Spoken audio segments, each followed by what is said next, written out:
প্রথমে আমি সবাইকে অনেক ধন্যবাদ জানাচ্ছি কারণ তামিম যে ধরনের ওর যেখান থেকে সারভাইভ করেছে এটা রিয়েলি এটা আপনাদের দোয়া না হলে এটা আসলে সম্ভব হতো না। তো আপনাদেরকে এবং যারা সবাই প্রচুর কল পাচ্ছি, প্রচুর SMS হচ্ছে, সবাইকে ধন্যবাদ জানাচ্ছি। কারণ নর্মালি কালকে ডাক্তারের সাথে কথা হয়েছে যে এই ধরনের পেশেন্ট কিন্তু এইভাবে ফিরে আসাটা খুব লেস চান্সেস থাকে আর কি। তো আল্লাহর মতো ওখান থেকে চলে আসছে। আমি তো পরশুদিন বলেছি যে আমাদের সাভারে যে হসপিটাল, ওনারা they did very good job, extraordinary.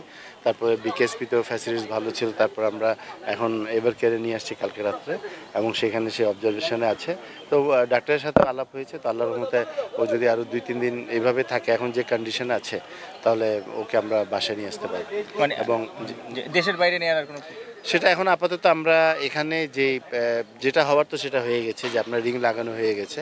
But definitely আমরা যত তাড়াতাড়ি সম্ভব পারিবারিক থেকে সিদ্ধান্ত নিয়ে আমরা দেশের বাইরে নিয়ে ওকে জাস্ট ভালোভাবে আমরা এক্সামিনেশন করে তারপরে একটা রিলিজ হবো আর কি, যে টেনশনটা রাখতে চাচ্ছি না আর কি।